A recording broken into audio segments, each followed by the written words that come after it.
વિચારો, માનવ મનનું એક એવું ઊંડું રહસ્ય જે સીધું જ કુરુક્ષેત્રના મેદાનમાંથી આવે છે.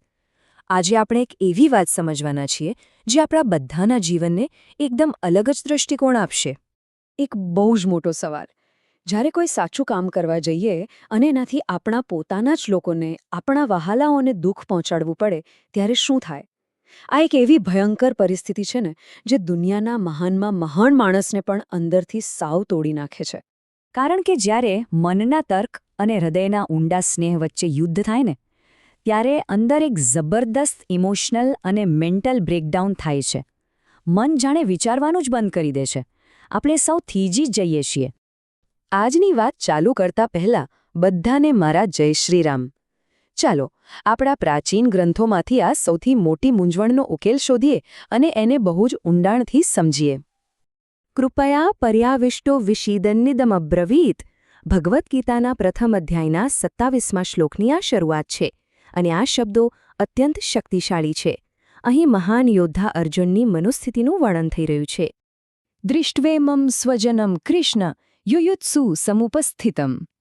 હવે આ શ્લોકનો અર્થ શું છે અને એ આજે પણ આટલો બધો પ્રભાવશાળી શા માટે છે એ સમજવું બહુ જ જરૂરી છે. વાત જાણે એમ છે કે અર્જુન અત્યારે અત્યંત કરુણાથી ઘેરાયેલો છે. વિચારો તો ખરા, એક એવો અજેય યોદ્ધા જેણે અગણિત યુદ્ધો જીત્યા છે, તે આજે પોતાના જ પરિવારના લોકોને, પોતાના જ ભાઈબંધોને યુદ્ધ માટે તૈયાર જોઈને સાવ ભાંગી પડ્યો છે. એનું હૃદય એકદમ દુઃખ અને સંકોચથી ભરાઈ ગયું છે. શ્રી કૃષ્ણને એ પોતાની અંદર ચાલી રહેલા ભયંકર દ્વંદ્વ વિશે કહી રહ્યો છે.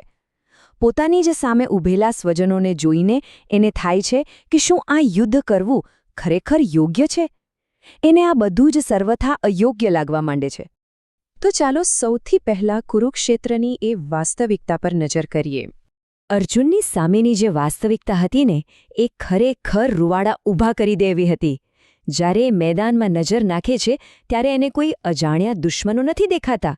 એને પોતાના જ પિતામહ ભીષ્મ, પોતાના ગુરુ દ્રોણ, પોતાના કાકાઓ અને ભાઈઓ દેખાય છે અને એ બધા એકબીજાના જીવ લેવા માટે બિલકુલ તૈયાર ઊભા છે. આ દ્રશ્ય કોઈના પણ મનને હચમચાવી મૂકવા માટે કાફી છે. હવે જુઓ, જ્યારે આવો તીવ્ર માનસિક તણાવ આવે ને, ત્યારે એની સીધી અસર શરીર પર પણ થાય જ. અર્જુન પોતે કહે છે કે મારું શરીર નબળું પડી રહ્યું છે, મોં સાવ સુકાઈ ગયું છે, આખું શરીર ધ્રુજી રહ્યું છે અને રૂંવાડા ઊભા થઈ ગયા છે. આ કોઈ સામાન્ય ડર નથી. આ તો પોતાના જ વહાલા લોકોને નુકસાન પહોંચાડવાના વિચારથી ઊભું થયેલું અત્યંત ઊંડું અને અસહાય પારિવારિક દુઃખ છે. અને આ દુઃખ એટલી હદે ઊંડું છે કે વિશ્વનો સર્વશ્રેષ્ઠ યોદ્ધા પણ પોતાના શસ્ત્રો પકડી રાખવા શારીરિક રીતે અસમર્થ બની જાય છે. અર્જુન જેવા અજેય ધનુર્ધરના હાથમાંથી એનું મહાન ધનુષ્ય ગાંડીવ સરકી રહ્યું છે. મનની મૂંઝવણ શરીરને સંપૂર્ણપણે નિષ્ક્રિય કરી દે છે. હવે આ પ્રાચીન વાતનું આપણા આધુનિક જીવન સાથેનું જોડાણ જોઈએ. એક તરફ કુરુક્ષેત્રનું મેદાન છે જ્યાં સંબંધીઓ સામે લડાઈ છે અને બીજી તરફ આપણું આજનું જીવન છે જ્યાં પરિવારના અઘરા નિર્ણયો લેવાના હોય છે. દાખલા તરીકે કોઈ એવા કૌટુંબિક વ્યવસાયમાંથી છૂટા પડવું જ્યાં બહુ જ ઝેર ઘોડાયેલું હોય, અથવા તો કોઈ એવા સંબંધને પૂરો કરવો જે માનસિક રીતે સતત નુકસાન કરતો હોય. સ્થિતિ ભલે અલગ હોય, પણ પેલી અંદરની પીડા તો બિલકુલ એક સમાન જ હોય છે. અને હકીકત તો એ છે કે કેટલીકવાર સૌથી સાચો અને ન્યાયી રસ્તો જ અત્યંત પીડા આપતો હોય છે. જ્યારે કોઈ યોગ્ય પગલું ભરવાથી પોતાના જ લોકોને દુઃખ થવાનું હોય ને, ત્યારે અર્જુનની જેમ જ એક મોટો અપરાધભાવ અને ઘેરી નિરાશા મનને ચારે બાજુથી ઘેરી લે છે. પણ અહીંયા એક વાત ખાસ સમજવાની છે. ભાવનાત્મક રીતે તૂટી પડવું ને એ એકદમ માનવીય સ્વભાવ છે. જો વિશ્વનો સૌથી મહાન હીરો પણ અંદરથી આવો ખાલીપો અને માનસિક લકવો અનુભવી શકતો હોય, તો સામાન્ય પરિસ્થિતિમાં આપણા જેવા કોઈપણ માણસની આવી સ્થિતિ થવી એકદમ સ્વાભાવિક છે. અને આ વાત સ્વીકારવી એ જ સૌથી મોટી સમજદારી છે. જો આ વિશ્લેષણથી કંઈક નવું અને ઊંડું શીખવા મળી રહ્યું હોય ને, તો આ જ્ઞાનની સફરમાં આગળ વધવા માટે ચેનલને જરૂરથી સપોર્ટ કરજો અને સબસ્ક્રાઇબ કરી લેજો. ચાલો હવે આજના બોધ અને પ્રેક્ટિકલ ટાસ્ક તરફ આગળ વધીએ. જુઓ, ઊંડી કરુણા અને દુઃખ અનુભવવું એ માનવતાની નિશાની ચોક્કસ છે. પરંતુ માત્ર ભાવનાઓમાં તણાઈ જઈને પોતાનું જરૂરી કર્તવ્ય ટાળવું ને એનાથી તો ખાલી અરાજકતા જ ફેલાય છે. ગમે તેવી નિરાશા કેમ ના હોય, સાચું કર્તવ્ય તો એની જગ્યાએ ઊભું જ રહે છે. એટલે જ જ્યારે પણ પરિવારના કોઈ કઠિન નિર્ણયો લેવાના આવે ત્યારે બે બહુ જ અગત્યના પગલાં ભરવા જોઈએ.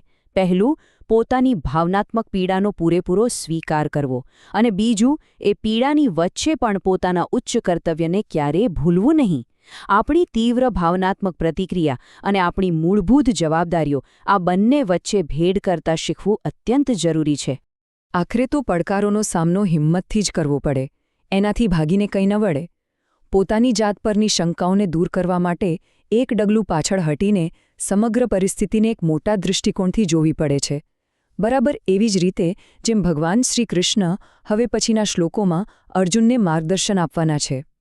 બસ તો આપણે આજના આ સુંદર વિશ્લેષણના અંત તરફ આવી ગયા છીએ.